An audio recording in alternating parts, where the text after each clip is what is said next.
to another Spider-Man class. This time, we're going to do Civil War 101. A lot has been going on recently in the Marvel Universe, as you may or may not know. We have something called Civil War that has started and has divided the heroes. Let's take a little look at how this is affecting Spider-Man and what's to come.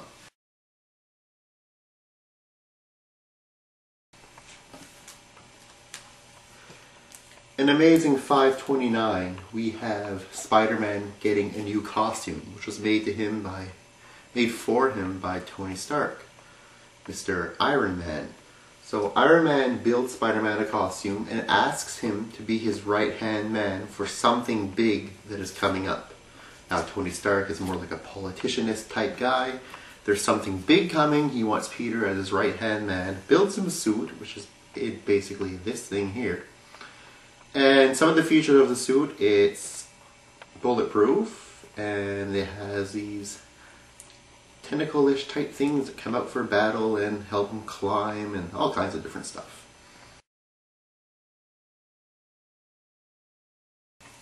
From this issue, The Road to Civil War, as we continue other parts of The Road to Civil War, we will finally get into Civil War number 1. Civil War number 1 is the beginning of a 7-part miniseries. What happens, I'll give it to you in a nutshell here. I don't want to make this too long. What happens in Civil War is that the New Warriors, which is a group of superheroes, do a reality TV series, and they go trying to bust other supervillains' butts, basically. And they find supervillains that are actually a little too tough for them. They try to go in with their cameras and whatnot and try to beat them up in that. In the end, what happens, one of the supervillains, Nitro, who can basically make himself spontaneously explode, explodes a whole schoolyard full of children. And actually a whole neighborhood, I should say. And the death toll is between 800 to 900, including children, adults, everything.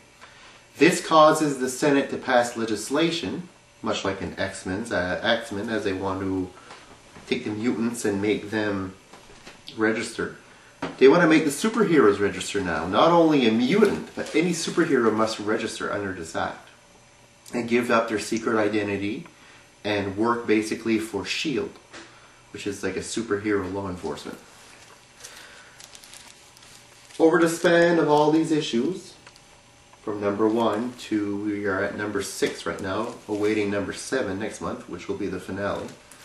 Some key things do happen to Spider-Man. Spider-Man is on Iron Man's side, which is the pro-registration side. Although Spidey, in his Amazing Spider-Man books that continue in the Civil War era, he doubts his decision. He doesn't like the decision he's made, and then he starts to regret joining Iron Man. He wants to join the other side, which is Captain America, which they are against the Superhero Registration Act. So basically, if you're a superhero and you do not register, Iron Man and their gang will find you, hunt you down, take you into this negative zone, it's called. It's a prison for superheroes and supervillains. So villain and hero alike are thrown into this prison if they do not comply to register. Now,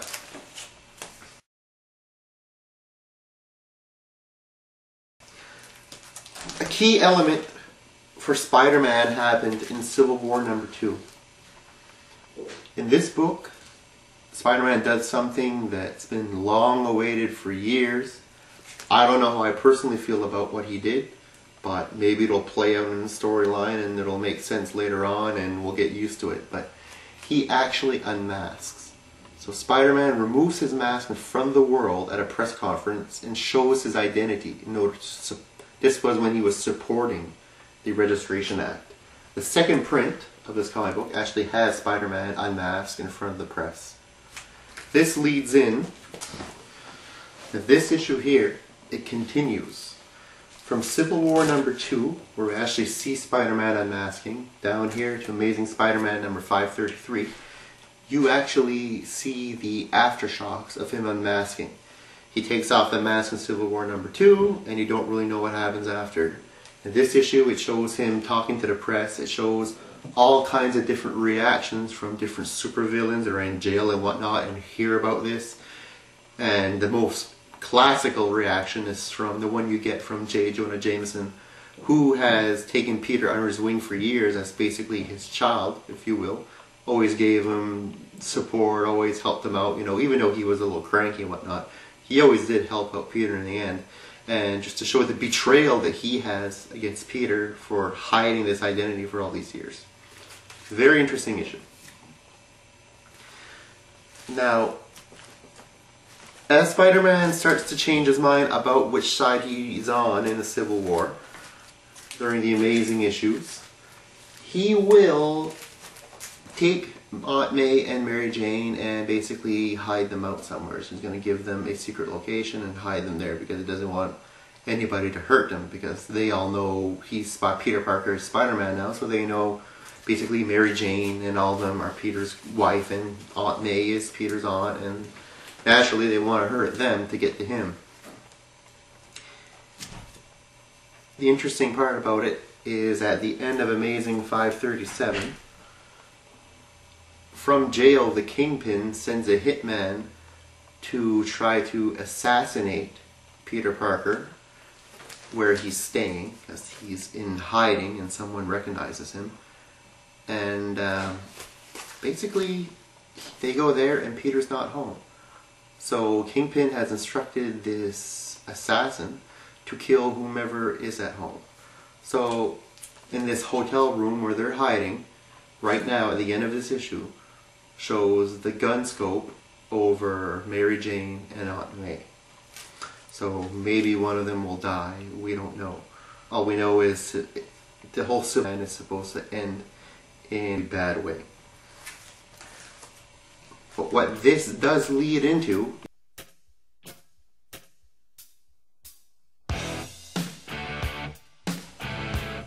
we go back in black. So right now, do yourself a favor, go down to your local comic shop, pick up Civil War, pick up Amazing Spider-Man. Do not miss Amazing Spider-Man 539, and Spidey's back in his black suit. I personally love the black suit, and we still don't know if it's going to be a normal costume, and there's a good chance it might be actually the alien symbiote that emerges with good old Peter Parker. So don't miss it.